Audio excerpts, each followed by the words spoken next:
Selecting employees. We are going to talk about chapter 15 in our supervision fundamentals class. And we're going to talk about how to get the best people on board so we can have a great team at work.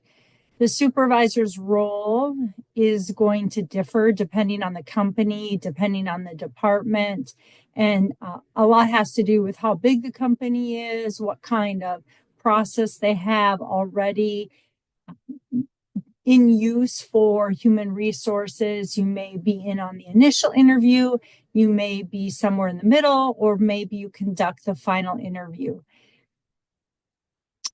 Thinking about just beyond your current role, you may not have a role in interviewing now, but you may in the future. So it's really good to understand the process and things you might be responsible for. The first thing that needs to be done is a job description needs to be written for the position that you're hiring for. If there's not already a job description in place, one needs to be written. Sometimes the people closest to that position are the best ones to write it because they really know what that person does day by day, kind of throughout the week, and what they're responsible for. So make sure that you do have job descriptions, even if you've never been asked to complete one, because it's really helpful for people to understand what it is that they're expected to do so that their role is really clear.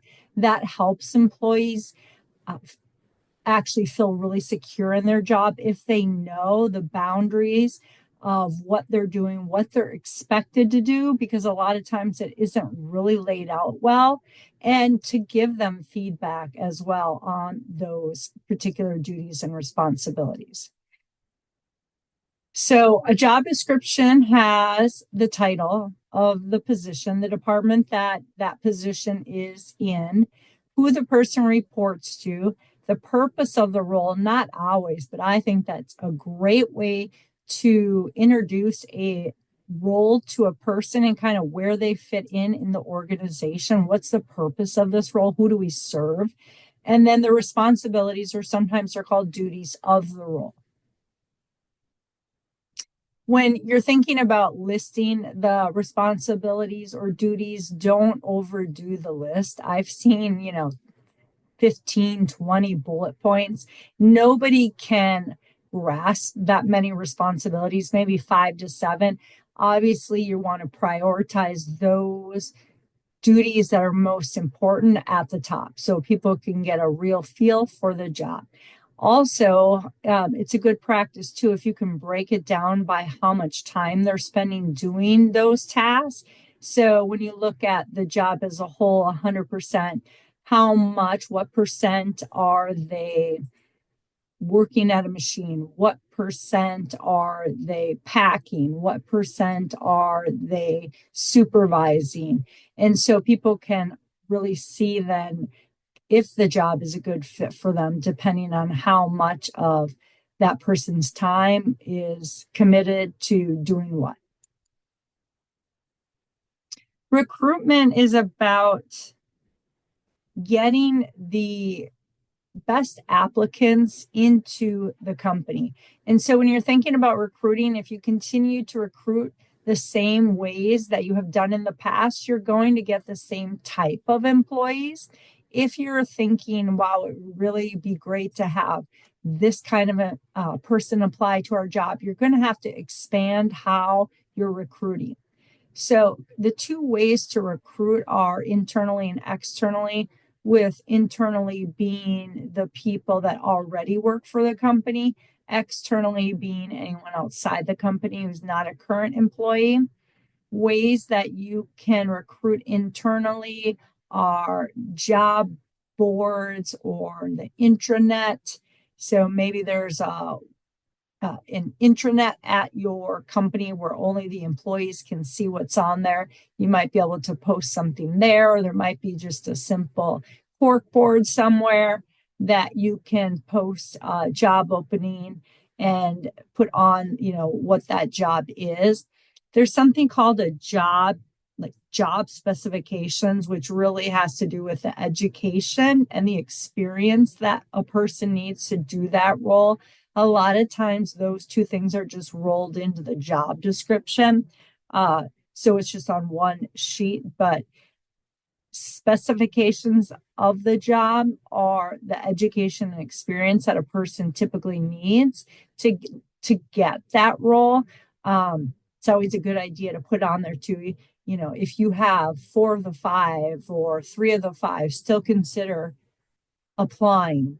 So people don't feel like they have to have all five of those listings, those education and experience requirements maybe on their application already. So internally, like I said, is people within the company, job boards, intranets, uh, maybe talk to your human resources department, let other people in the company, other supervisors know that you're hiring, or maybe an email is sent out. Externally, you're going to want to go to job fairs and recruit or put on any kind of internet site like Monster or Indeed, any kind of site where you can advertise your position to external candidates.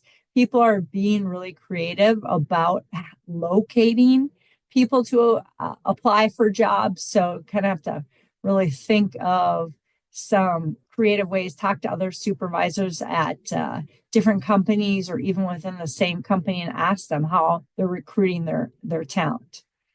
Now, when you think about internal employees and you think about external people and what kind of employees they are, there are certain advantages to hiring internally and there are certain advantages to hiring outside the company.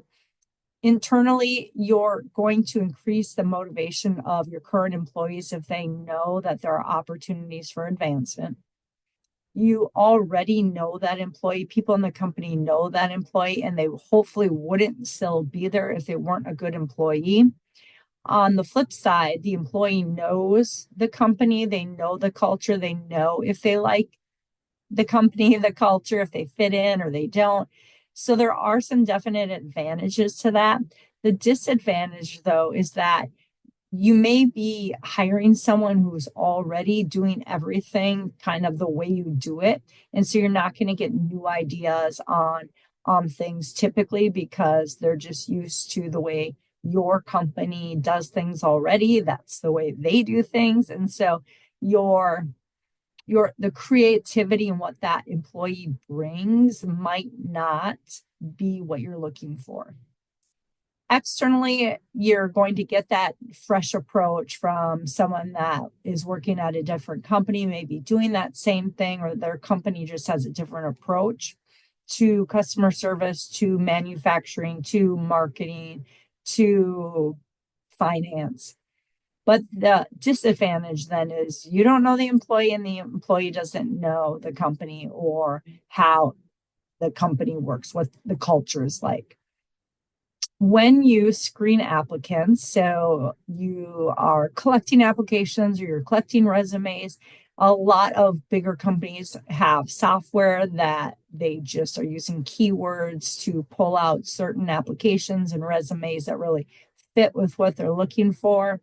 Or your human resources department might do it by hand if they're smaller, or maybe that's something that you're expected to do, looking through resumes, looking through applications, and finding a pool of people to interview. When you are interviewing candidates, it's great to have really well thought out questions that give you insight into the potential employee's motivation. How do they problem solve? How do they think critically? So there's some great questions in your book. There's some great questions online. Just be aware of those questions that you cannot ask because they may lead to a discrimination claim. So if you ask somebody, do